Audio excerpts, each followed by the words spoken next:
let's get cozy together and talk about some of my most read authors. When I talk about most read author, I am talking about how many of their works I have read.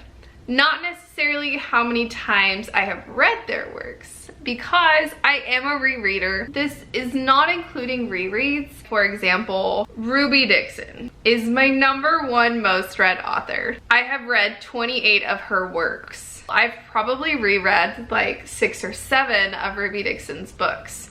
So if we add that to the 28, then we're at like 35. But I haven't tracked all of my rereads. I did want to go ahead and talk about my favorite book or books from them. And for this author, that would have to be Devi's Distraction. This is from the Ice Home series. I just absolutely loved Devi. And I loved Ndek, her mate, her partner. They kind of begrudgingly become friends because she is trying to help him with his loss of limb. She wants to help make him a prosthetic because she is obsessed with science and scientific discovery and progression. And on Ice Home, on Ice Planet, things are a little behind. So she's making all of these scientific discoveries. She sees him in pain, she sees him struggling, she wants to help. In the process, they become friends and more eventually, and it's just so fun seeing the two of them become friends, seeing him appreciate her for her scientific mind, her brilliant mind, when a lot of the people in this world don't really understand her and they don't really care to. So I loved Ndek for that. Just taking the time to get to know her and appreciate her for her. And her also meeting Ndek where he is. Devi was brilliant and kind, and we got to see more of this world, and it was just a great time. #2 in my lifetime of reading is Natsuki Takaya. I have read the entire Fruits Basket series and absolutely loved it. I have since reread that series probably twice. When I was back in college days, I decided that that would be the best time to read the Fruits Basket series. So I collected like the entire collection, the entire thing. Could I tell you what my favorite one is? No, I don't think I can, because each one has a different character that I love, has a different storyline that I love. I don't think I could. This whole series is absolutely delightful. I love the idea of the Chinese zodiac and this family having these sort of powers that surround the Chinese zodiac, but they are also chained by it. It's a blessing and a burden. And this family, whenever they hug or like embrace the opposite sex, they turn into their Chinese zodiac. And every like generation or so, the cycle continues. That's such a struggle to go your whole life without embracing someone of the opposite sex, and then you turn into this animal, and then like what do you do? So this one girl stumbles upon them. She's an orphan. She stumbles upon this family accidentally, but she has nowhere to go, and she's like, just, I won't tell your secret, just like I'll help, but please like don't send me away. They agree. She stays, and this whole family ends up just embracing her. She's so kind-hearted, she's so loyal and determined to help this family. She learns a lot about them on the way and makes some enemies along the way because people don't want her to know their secrets. People don't like that she's an outsider. They don't think she belongs. I love the found family. There's so many enjoyable characters. The art is so fun. It's so nuanced, and like Natsuki Takaya is so talented. My third most read author, and this one surprised me a little bit, that one is Elise Kova. Now I knew I'd read a lot of her books, but I did not realize that I have read 17 of Elise Kova's books, of Elise Kova's works. It all started with the Air Awakened series. I absolutely adore this series. It really got me back into fantasy, and it really got me into romantasy. This is the Air Awakened series, and I would have to say probably my favorite book. It's a tie between the 3rd book in the Air Awakened series and the 5th and final book in the series. Those two are great. I had such a good time reading them. You really see her writing grow throughout this entire series. My mom got me this omnibus edition for my birthday one year. I really want to go reread it and like annotate it. I think it would be so fun to just see this whole thing just like tabbed up. I just think that would be so cool. Next, we finally have the queen, Sarah J Maas. I have read 15 of her 17 works. I have not read the third Crescent Series City book yet. It is a goal of mine to read it by the end of 2024.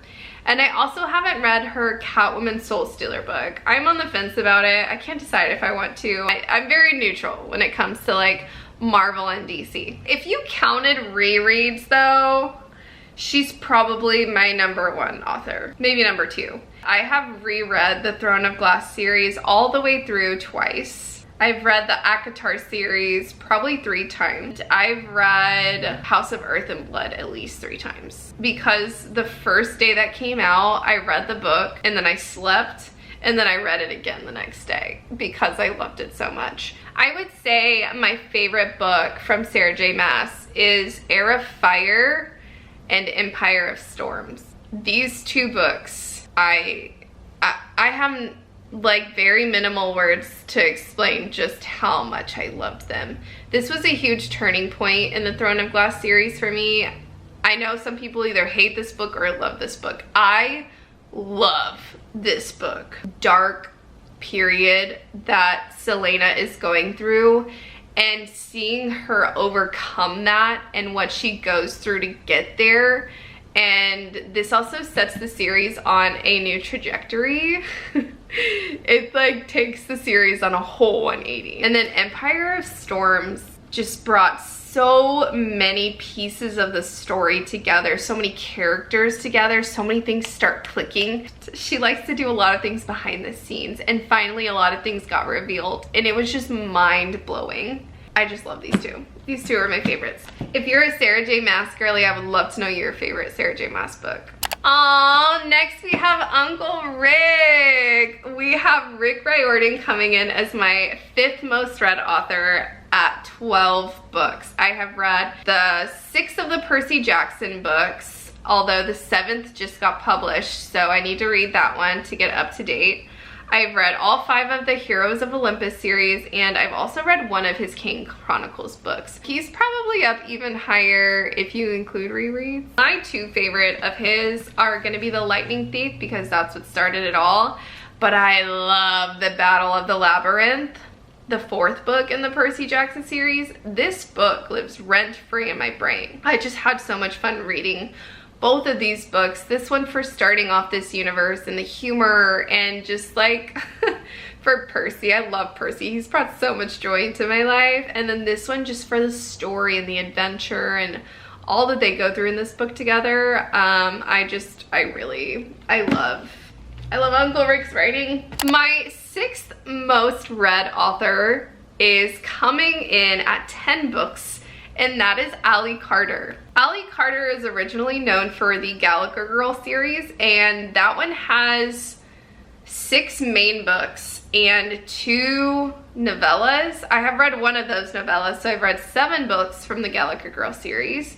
And then I also read 3 books from the High Society. I did not finish that series. There was like a large gap between book 2 and 3, and then I just kind of lost the wind in my sails. So I have read 10 of her books. My 2 favorites, because I can never choose just one, is the first book in the Gallagher Girl series, and that is I Tell You I Love You But Then I'd Have to Kill You. I just loved this world, this school that she built for these girls who are highly intelligent and kind of working on being spies in the future, working in the intelligence department in the future. They really ask a lot of these girls. They really push them hard, but these girls are whip smart.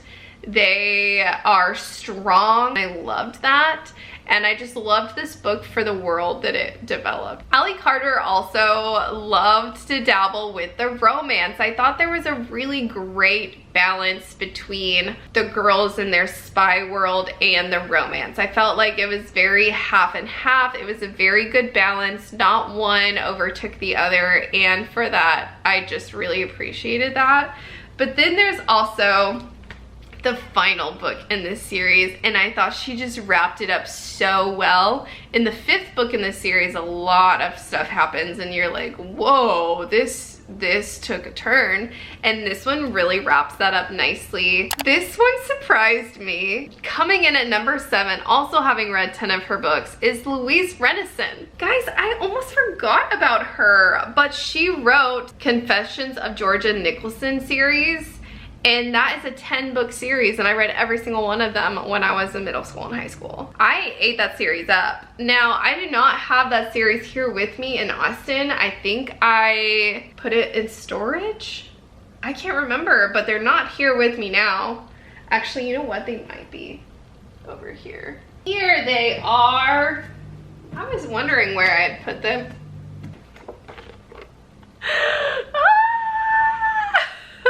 So this is the first book. Do I have a second one? Oh my gosh, okay. Confessions of Georgia Nicholson follows this girl in England. She's just kind of almost like diarying, like a diary of her life. It's very fast-paced. It's absolutely ridiculous, but it's so funny because one thing will happen to her, or she'll have one thought, and then she just jumps, leaps and bounds to these ridiculous conclusions about herself and her life, but it's just so accurate for her age. The first book is probably the funniest and the best. Her goal is to learn how to snog, which is kissing here in the States, but she just wants to learn how to snog and gets in this whole ridiculous series of random silly events. The second book will always be my favorite because I remember what happened while I was reading this so vividly. Here in Texas, we have a statewide test called, well, it used to be called the tax test. At the end of the year, you would have to take it. It was very serious business. We used to take it all for my grade in the cafeteria so that they could space they would put all the desks in the cafeteria, space them out a specific amount. It was a big to do. And I remember I took my test, I redid my test just to make sure I did all the answers. I did my Scantron, I double checked my bubbles, made sure they were perfect, and I finished the test in like 2 hours, which some kids it takes all day, which is totally fine. Once we were done with the test, we were allowed to read our book that we brought. And I unfortunately brought this book, and I kid you not, I was reading this book and I was shaking with silent laughter. I was laughing so hard, and I like started having to like cover my mouth to like keep my laughter in. And I remember the kid catty corner from me looked back at me and gave me the dirtiest look, and that just sent me off even more. And I had to like raise my hand to go to the bathroom so that I could finally like freely laugh. It was so funny. I don't even remember exactly what happened, but I was laughing so hard, and it just, that memory lives rent-free in my brain. On the bright side, I'm now the girlfriend of a sex god. Kind of like hand in hand with Kimberly Lemming's fun titles. Okay, also moving on to a series queen, and that is Tui T. Sutherland. I have also read 10 of her books, all of them from the Wings of Fire series. I originally started reading that series because I used to be an English teacher in South Korea. I used to live and teach English in South Korea for 3 years, and my students talked about this book series all the freaking time. They used to like change their name to like the dragons' names, or they would like choose what kind of dragon they were, and I was so confused. So finally, I started reading the series and I was like, oh my gosh, I get why these kids are obsessed. This series is so fun. It's just, it's young. It's for like a middle grade, probably like 12 to age 15 audience. But there's humor in it. There's a ton of action and adventure, lots of mishaps. These kids just trying to grow up in this dangerous dragon world that they live in. But it is so fun and so well done. So I do have some favorites. One, the first one, because it just started this world in this universe, and I also really love Clay. Clay is just so sweet. He's such a little himbo. Like, He just wants the best for his friends and he'll do whatever it takes. He's not the smartest, but he gets there. He gets there slow and steady. And I love that. And it just built this world so well. All of his friends in this book get their own spin-off books. So my absolute favorite is number 3 in the series, The Hidden Kingdom. This follows a rain winged dragon called Glory. And she goes from being this like drab thing. No one really thinks much of her. She's always hiding, always camouflaging. They go into the jungle where her people, her clan is, and she just blossoms. Grows into this like amazing character that I absolutely loved. Moving on to my number 9 most read author, and that is Ali Hazelwood. I have read 9 of her books. Actually, pretty much all of the books that she's published, including her feminist novellas. Ali Hazelwood is just a fun time to read. My favorite book of hers came as a little bit of surprise, and that is Check and Mate. For the longest time, it was The Love Hypothesis, but I read this earlier this year, and I could not put it down. I loved Mallory. She felt like such a real, raw character. I loved the chess. I was actually like so getting into the chess, and like I feel like I learned more about chess from this story. I also thought it was kind of cool that it was based off of a story in the chess world. I just found it really interesting. I loved the dynamic. I loved the female empowerment. It didn't feel like too young adult, but like what they did and dealt with and how they reacted to certain things felt right for their age. Because some young adult just feels so young, and some young adult it feels like they're like middle-aged. I don't know how to explain it, but this just all clicked perfectly together, and I think it's my new favorite Ali Hazelwood. Coming in at number 10 most read author, and that is Christina Lauren. Christina and Lauren, I have read 9 of their books as well. I love Christina Lauren. There's only one of their books that I was not a huge fan of, which is funny because I think that was my first or second book of theirs that I read. And I still enjoyed it enough to keep reading them, and now they're one of my most read authors. I just think that's so fun how that worked out. My favorites of hers, of theirs, absolutely number 1 is The Soulmate Equation. This is my number 1 favorite romance like ever.